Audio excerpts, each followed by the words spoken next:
할렐루야. 오늘 하나님께서 우리에게 주시는 말씀을 하나님께서 오늘 나에게 또 우리 가정에게 우리 교회에게 주시는 말씀으로 여러분 믿으시고 받으시기 바랍니다. 오늘 본문 말씀을 중심으로 해서 이번 주와 다음 주 이렇게 2주간 진정한 그리스도인의 영성에 대해서 함께 말씀을 나눌 예정입니다. 오늘은 이 말씀을 관통하고 있는 서론적인 그런 말씀을 함께 나눌 건데요. 오늘 우리가 함께 읽은 4절 말씀에 보면은 신성한 성품에 참여하는 자가 되라 이렇게 말씀하고 있습니다. 이 말씀을 중심으로 해서 오늘은 먼저 진정한 그리스도인들의 영성이 무엇일까에 대해서 함께 말씀을 나누려고 합니다. 제가 부목사로 2000년도 초반에 한 5년 정도 인천에서 사역하고 있었을 때 저희 교회 한 여자 집사님께서는요 1000일 동안 철야 기도를 하셨습니다. 평소에도 기도를 많이 하시는 분인데 1000일 정도 밤 9시가 되면은 어김없이 이불 하나를 들고 본당 앞으로 나와서 이제 새벽 기도가 될 때까지 1000일 동안 새벽 기도를 하셨습니다. 거의 3년 가까운 그런 기도 시간 동안 철야 기도를 하셨습니다. 걸걸한 목소리, 그리고 우리 교회에서 기도하면은 그 집사님의 이름을 떠오를 만큼 기도에는 대단한 분이셨고요. 그래서 많은 분들이 그 집사님께 기도의 부탁을 많이 했습니다. 그러니까 기도에 대해서는 누구도 빠를 자가 없습니다. 교육자들도 부끄러워서 감히 기도에 대해서 말하기가 어려울 정도로 최소한 그렇게 시간에 대해서는 가장 많이 하시던 그런 분이었습니다. 그런데 이분에게 치명적인 단점이 있습니다. 단점이 무엇이냐면 잘 싸웁니다. 화를 잘 냅니다. 자기의 생각에 조금만 맞지 않으면 금방 화를 냅니다. 많은 분들과 충돌이 있습니다.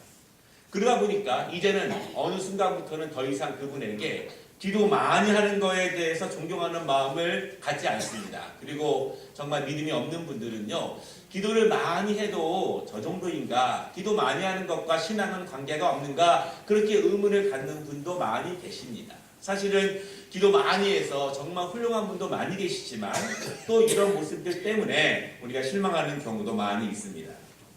우리가 한국교회에서 어떤 분이 영성이 깊고 어떤 분이 영성이 높으신 분입니까? 이렇게 물어보게 되면 대부분 기도 많이 하시는 분들, 방언하고 예언하시는 분들, 전도 많이 하고 많이 섬기는 분들, 또 다른 사람들을 잘 돌보는 분들, 이렇게 여러 가지의 분류로 영성이 높고 많은 거에 대해서 이야기할 때가 많이 있습니다. 물론 이런 것들이요, 영성을 나타내는 한 가지 지표가 되기는 하지만 이런 것들이 영성의 전부는 아닙니다. 이러한 특징들이 영성이 높거나 깊거나 넓은 것을 다 한 가지를 가지고 말하는 것은 아니라는 그러한 말씀입니다.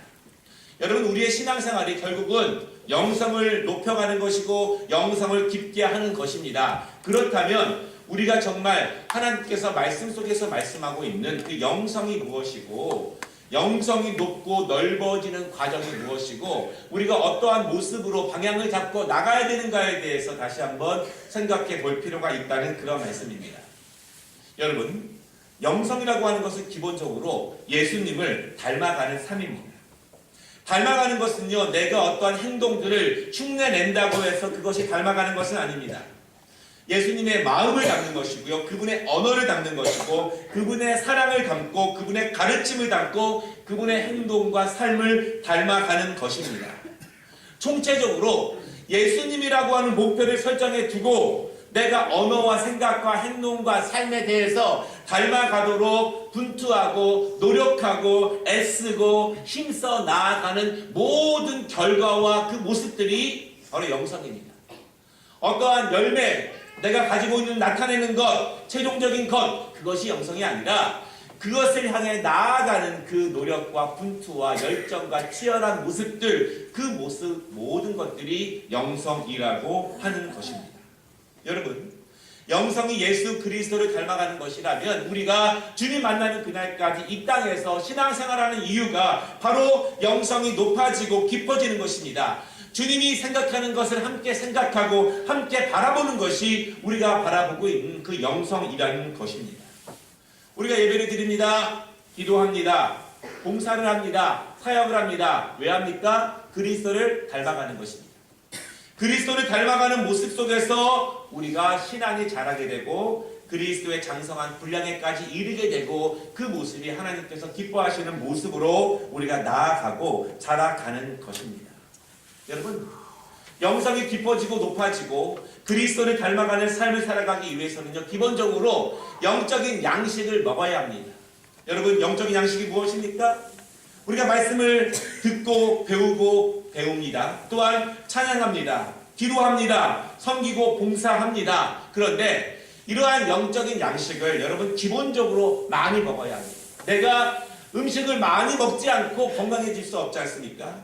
영적인 양식을요, 일주일에 한 번만 먹고 강건해질 수 있습니까? 불가능합니다. 일주일에 몇 번 먹고서 내가 강건해질 수 있습니까? 불가능합니다. 기본적으로 우리의 영성이 강건해지기 위해서는, 그리스도를 닮아가기 위해서는 영적인 양식이 풍성해야 함을 여러분 믿으시기를 바랍니다. 혹시라도 일주일에 한 번 정도 교회 나오시는 분이 있다면 하나님의 말씀과 기도와의 자리에 더 많이 나오시기를 바랍니다. 그리고 우리가 신앙적으로 더욱더 그리스도를 닮아가기 원한다면 새벽마다 또 엘리야 기도회마다 그 시간에 하나님의 말씀과 기도로서 우리의 영적인 것을 공급받으시기를 바랍니다.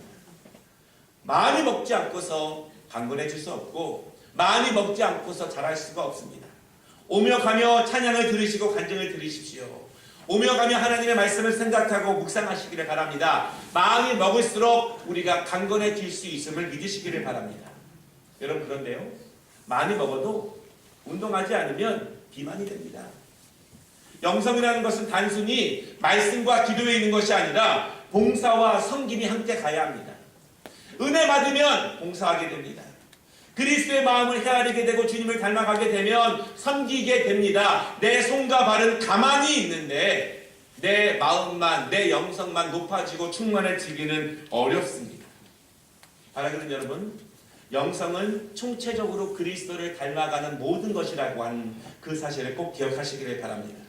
오늘은요, 영성의 세 가지 정의에 대해서 말씀을 드리길 원하는데요. 영성이란 무엇인가? 첫 번째 단계로 영성의 시작은 자기 자신에 대한 끊임없는 성찰로 시작됩니다. 내가 다른 사람보다 우월하다. 내가 다른 사람보다 더 나은 대접을 받아야 한다. 내가 다른 사람을 혹시라도 무시하는 마음이 있다면 이것은 깊은 영성과는 정반대의 모습입니다. 내가 다른 사람을 평가할 수 있다. 내가 다른 사람을 비판할 수 있을 만한 자리에 있고 그러한 통찰력과 은사가 나에게 있다고 믿는다면 이 또한 높은 영성과는 정반대에 있는 모습입니다. 여러분, 기본적으로 신앙이 성장하고 영성이 깊어지고 주님을 닮아가는 모습에서 나타나는 첫 번째 모습은 겸손해지고 섬기고 낮아지고 부지런해지고 열심으로 변화된다는 것입니다. 예를 들면 그렇습니다. 저분은 완악했는데, 저분은 게을렀는데, 저분은 늦었는데, 저분은 저렇지 않았는데 점점 예수님을 믿고 닮아가면서 저분의 말투가 공손해지고 있고, 저분이 다른 사람을 비판하는 것들이 점점 줄어들고 있고, 그리고 저분이 다른 사람을 대하는 마음이 더욱더 친절해지는 것 같다. 저분의 다른 사람을 이제 격려하고 봉사의 일에 솔선수범하고 얼굴에 미소가 있고 다른 사람을 대할 때 기쁨으로 대한다. 자기의 체질, 자기의 스타일 버리고 이제는 주님께서 원하시고 마음에 감동 주시는 모습으로 변해가는 것입니다. 전에는 안 그랬지만, 전에는 부족했지만 예수님을 만나고 신앙생활이 변화지면서 주님을 점점 닮아갑니다. 여러분, 우리 주위를 보십시오. 10년을 믿어도 20년을 믿어도 옛날 자기 스타일 그대로 갖고 있는 분들 하나도 안 변한 것입니다. 그리스도가 그 안에서 역사하지 않는 것입니다. 아니, 그리스도가 말씀을 주셔도 내 고집과 내 주장으로 그것을 다 내려놓지 않고 버리는 그러한 모습입니다. 여러분, 그리스도의 영성은요, 기본적으로 겸손해지고 낮아지고 섬기는 모습으로 닮아가는데 어떻게 그런 모습이 가능할까요? 왜냐하면 영성의 시작은 철저한 자기 성찰로 시작되기 때문입니다. 영적인 양식을 먹습니다. 말씀을 듣습니다. 말씀을 읽습니다. 말씀을 배웁니다. 말씀을 생각하고 찬양하고 기도합니다. 여러분, 이러한 영적인 양식을 왜 먹죠? 다른 사람을 평가하기 위한 내 지식을 얻기 위해서, 다른 사람 위에 군림하기 위해서 영적인 양식을 먹는 것이 아닙니다. 영적인 양식은 기본적으로 나의 강건함, 나를 위해서 먹는 것입니다. 나를 위해 먹는 것이기 때문에 우리는 그 영적인 양식을 먹는 데 더욱더 힘써야 합니다. 그 먹는 양식을 통해서 나를 가꾸고 나를 살찌우고 나를 돌아보는 데 더욱더 힘써야 한다는 것입니다. 내가 말씀을 먹는다고 해서 무턱대고 그 말씀이 모두가 나에게 강건함과 또한 양식으로 내 안에 들어오지는 않습니다. 말씀을 먹으면 먼저 어떤 일이 생기냐면 그 말씀으로 나를 돌아보게 됩니다. 우리가 거울을 보게 되면 나의 엉클어진 머리와 나의 삐뚤어진 모습과 얼굴에 무엇이 모든 것이 보이죠. 하나님 말씀을 듣고 배우고 가까이 하면 기본적으로 그 말씀은 나 자신을 들여다보게 합니다. 내 언어, 내 생각, 내 모습들, 내 사고방식들, 내 삶의 스타일들, 내 마음에 있는 생각의 패턴들, 늘 고정적으로 돌고 도는 그 모습들을 하나님 말씀이 나를 돌아다보게 합니다. 들여다보게 되면은 말씀을 통해서 내 마음의 연약함을 보게 됩니다. 알게 됩니다. 이전에는 몰랐습니다. 그러나 말씀을 더욱더 가까이 할수록 나를 되돌아볼 수 있는 거예요. 하나님이 내 마음에 있는, 내 삶에 있는 나쁜 습성들과 죄악의 모습들과 하나님이 원하시지 않는 육체적인 소욕의 모습들을 하나님의 말씀을 통해서 드러내시고 밝혀주시고 찾아내 주십니다. 그리고 우리는 그 드러난 것들에 대해서 반성을 합니다. 성찰을 합니다. 후회하게 됩니다. 다시는 그러지 말아야 했다고 각오를 하게 됩니다. 그리고 계속 그 말씀을 들으면서 말씀을 통해서 드러난 그 약한 것들을 하나씩 하나씩 고쳐나가고 보완해 나가기 시작합니다. 여러분 지금이라도 우리의 모습을 바라보시면서 내가 정말로 하나님 보시기에 연약한 것이 무엇인지를 하나씩 기록해 보시기 바랍니다.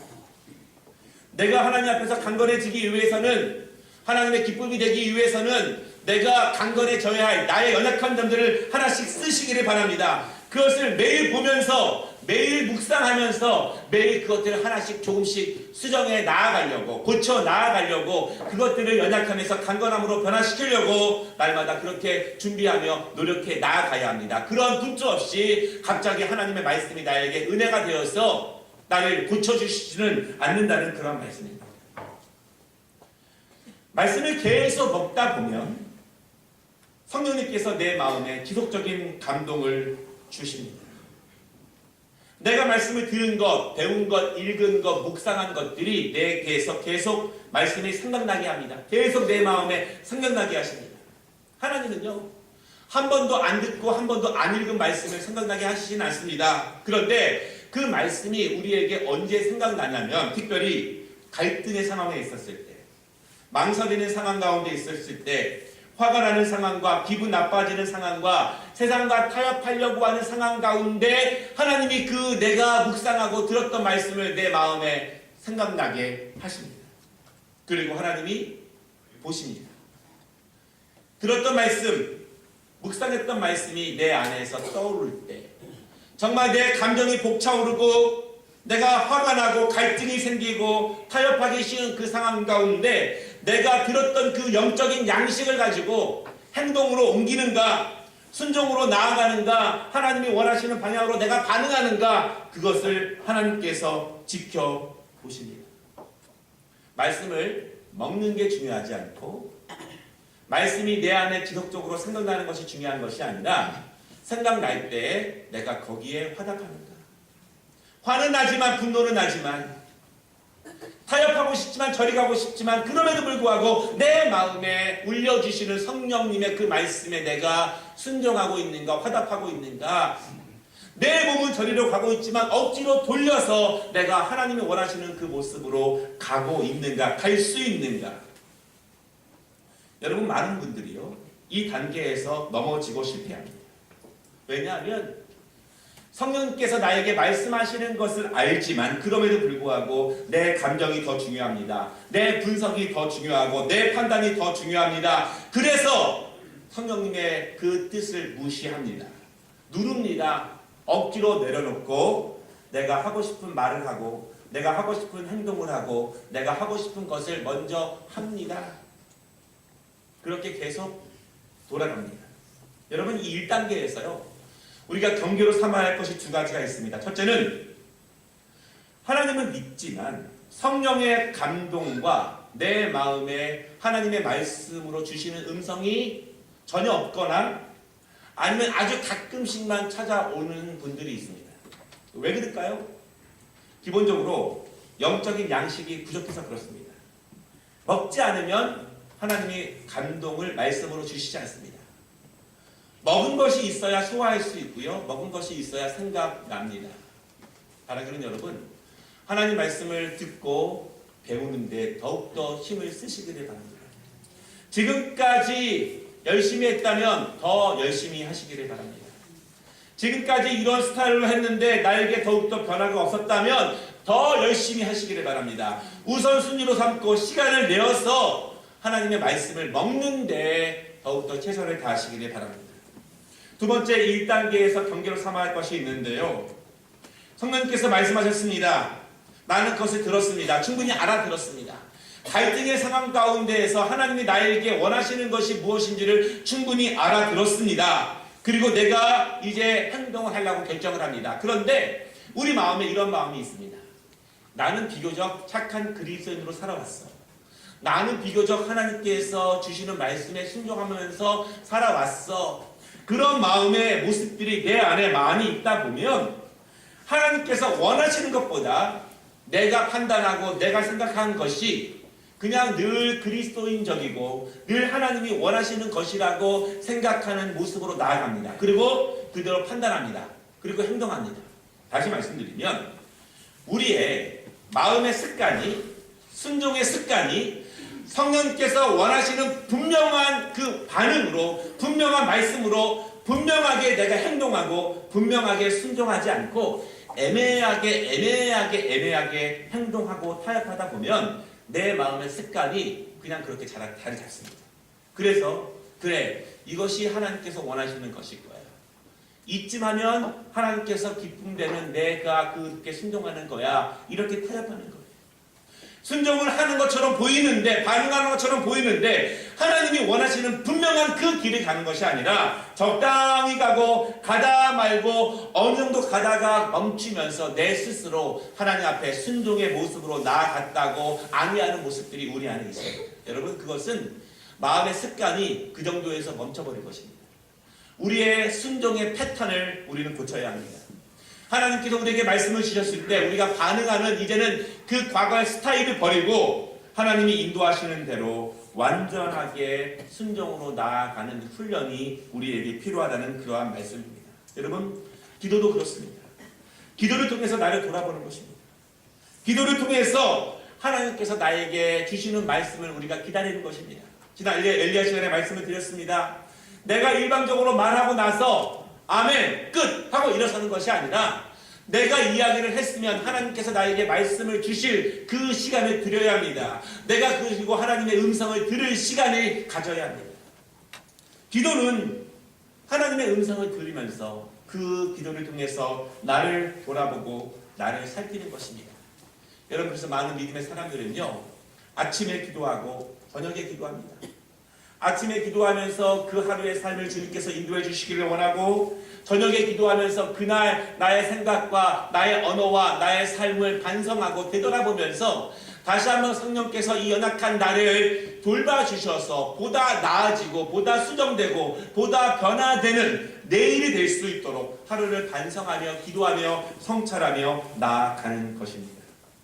여러분, 영성의 첫 번째 단계는 하나님의 말씀으로 기도 가운데 나를 철저하게 성찰하고 나를 비평적으로 바라보고 성령님의 음성에 확실하게 순종하는 모습으로 우리는 영성이 자라나기 시작합니다.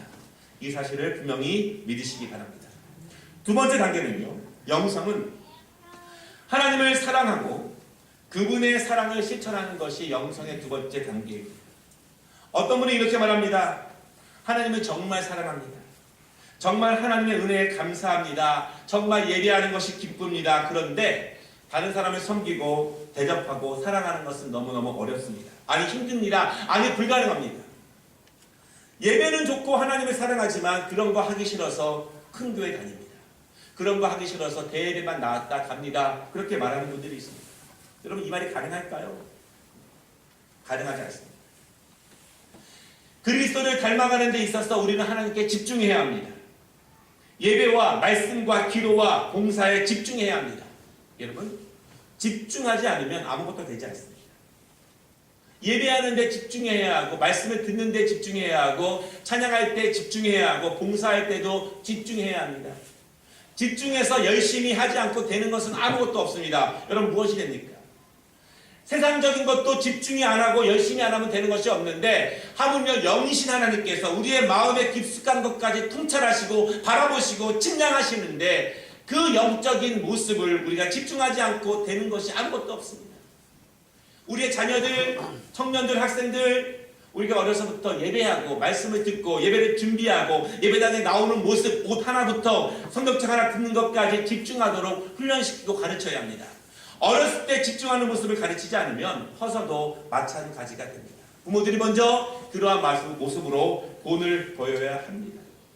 집중하며 하나님을 사랑합니다. 그리고 그 사랑은 반드시 이웃과 동료와 친구와 세상을 향해서 나아간다는 것입니다. 여러분, 우리는 십자가의 의미를 압니다. 십자가는 나와 하나님과의 수직적인 사랑의 관계를 나타나지만 이 위에서 아래로 내려오는 그 나무 막대기 하나를 가지고 십자가가 이루어지지 않습니다. 바로 나와 우리 이웃들, 나와 우리 셀, 우리 교우들, 우리 친척들, 이 세상에 있는 많은 사람들 그렇게 같이 가는 것이 기독교의 복음인 십자가입니다. 십자가만 보십시오. 처음 4개는 하나님에 대한 섬김의 모습을 나타나고 있지만 나머지 6개는 그 우리 모든 주위 사람들과 세상 사람들과 어우러지는 것입니다. 우리는 하나님을 사랑한다고 하면서 하나님께 집중하면서 나머지 6개 계명은 날마다 어기고 있는 것입니다. 십자가의 복음을 따라간다고 말하지만 하나님께 올라가는 하나의 막대기만 집중하고 십자가의 복음을 완성시키는 그 옆에 있는 수평적인 나무 막대기는 전혀 의식하지 않으면서 그것을 하나님을 사랑하는 모습이라고 말을 합니다. 소용없습니다. 천년 만년 백년 만년 동안 십자가 하나를 세워도 십자가 하나를 옆으로 놓지 않으면 그것은 기독교의 온전한 복음이 아닙니다. 그 안에 기독교의 복음의 능력이 나타나지 않음을 여러분 믿으시기를 바랍니다. 어떤 분이 이렇게 말합니다. 하나님을 사랑하는데 이웃을 위한 사랑의 실천은 안 되고 힘들다고 말합니다. 하나님 사랑하는 거 아닙니다. 하나님을 다르게 사랑하는 거 아닙니다. 그냥 본인이 하나님을 사랑하고 있다고 착각하는 것입니다. 혼자 오해하고 있는 것입니다. 하나님 편에서는 아닌데 나는 이렇게 종교적인 예식에 참여하는 것으로 어렸을 때부터 정기적으로 이렇게 예배에 참여하는 것만으로 내가 하나님을 사랑하고 있다고 말합니다. 여러분 모든 씨앗은 자라면 자랍니다. 그 씨앗이 정상적이고 건강하면 자랍니다. 하물며 예수의 생명의 씨앗이 복음의 씨앗이 성령의 씨앗이 우리 안에 있는데 안 자랄 수가 없습니다. 안 자란다면 씨앗이 가짜이거나 밭이 영 엉망인 것입니다. 돌짝밭이거나 가시밭이거나. 여러분 이 말씀을 통해서 우리를 돌아보시기를 바랍니다. 우리 셀, 우리 교회 성도들, 우리 이웃 사람들을 사랑하는 것이 그리스도의 모습입니다. 우리 외국인들, 우리 동포들, 노동자들, 우리 직원들 함께 정의롭고 함께 공평하게 대하고 사랑하는 것이 바로 하나님의 사랑인지를 여러분 믿으시기를 바랍니다. 왜냐하면 예수님은요 그 사랑으로 우리를 사랑해 주신 거예요. 우리를 사랑할 때 잘생기고 못생기고 어느 나라 사람이냐 신분이냐 배웠느냐 안 배웠느냐 그 사람의 행동이 좋고 안 좋고 선하고 안 좋고 그런 거 따진 것이 아니라 하나님의 형상이라는 그 자체만으로 우리를 선택하셨고 우리를 그 자체만으로 무한으로 사랑해 주신 것을 여러분 믿으시기를 바랍니다. 정말 할아버지 할머니들이 그의 손주들을 사랑하는 거 보니까요 제가 보기에는 좀 못생겼는데 한없이 이쁘다고 해요. 제가 보기에는 좀 까불까불하고 우둔해 보이는데 그것이 보이는 것이 아니에요. 그냥 내 핏줄, 그렇죠? 그것만으로 모든 것을 사랑합니다. 하나님은 우리를 그 사랑으로 사랑해 주셨습니다. 우리가 그 사랑을 안다면 이 땅의 수많은 하나님의 형상들에게 하나님의 사랑을 함께 나누게 하는 것 그것이 진정한 영성임을 여러분 믿으시길 바랍니다. 모든 사람들에게 공평하게 대하고 정의롭게 대하고 그렇게 살아가는 것이 그리스도인의 모습이고 하나님이 우리에게 원하시는 모습이라는 것 여러분 믿으시기를 바랍니다. 기도 많이 하고 예배 참석 잘해도 다른 사람을 섬기지 못하고 이해하지 못한다면, 하나님의 교회에서 손과 발로 섬기지 못한다면 영성은 깊은 거 아닙니다. 날마다 그 낮은 자리에 머물러 있는 것입니다. 바로 우리 교회가 정말로 이 이웃을 더 돌아보고 전 세계에 있는 많은 어려운 사람들을 더 돌아보고 그런 교회가 되기를 원합니다.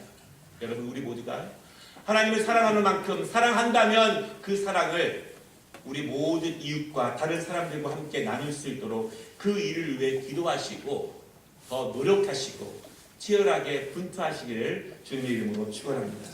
세 번째 영성은요, 하나님의 창조물에 대한 사랑입니다. 우리가 섬기고 사랑해야 할 대상은 사람들뿐만이 아닙니다. 우리가 사랑하고 섬겨야 할 대상은 하나님께서 만드신 모든 이 우주 만물의 창조물입니다. 하나님께서는요, 6일 동안 이 땅의 모든 것을 만드셨고, 그리고 하늘과 바다와 또한 모든 땅 위를 하나님이 직접 채우셨습니다. 그리고 하나님께서는 그 모든 것을 하나님의 형상으로 만들어진 사람들에게 다스리라고 하셨습니다. 이 땅에 있는 모든 것들은 원래 사람들의 것이 아닙니다. 하나님의 것이고, 하나님께서 인간들에게 하나님의 마음으로 다스리고 번성케 하라고 부탁하신 것이고 위탁하신 것입니다. 원래 우리 것이 아니라는 것입니다. 그러므로 우리는 이 땅의 모든 창조물들을 만드신 그분의 뜻대로 보호하고 성장시키고 강건하게 하는 것이 하나님의 뜻을 받드는 길입니다. 그러나 문제는 사람들의 욕심입니다. 더 풍성해지고 더 가지려고 하는 마음 때문에 자연을 파괴하고 동물과 물고기들과 식물들을 확대하게 됩니다. 인간의 죄는 내 안에 들어와서 내 욕심 때문에, 내 욕망 때문에, 내 교만 때문에, 나만 생각하는 마음 때문에 다른 사람들의 마음에 상처와 생채기를 줍니다. 더불어 내가 더 풍성해지고 내가 더 많이 가지려고 하는 것들 때문에 하나님이 우리에게 자연적으로 주시는 일용할 양식을 넘어서 자연과 그리고 또한 모든 바다와 육지와 하늘을 그 욕심 때문에 파괴시킵니다. 인간의 죄는 내 안에만 있는 것이 아니라 하나님이 만드신 모든 창조물 가운데 그 인간의 죄가 미친다는 사실을 우리가 생각해 보시기를 바랍니다. 하나님은 식물을 자라게 하셨습니다. 나무의 실과와 곡식을 우리에게 먹게 하셨습니다. 처음부터 사람들이 만든 거 아닙니다. 하나님이 창조하셨습니다. 그리고 거기서 나오는 열매들을 사람들에게 먹게 하신 것입니다.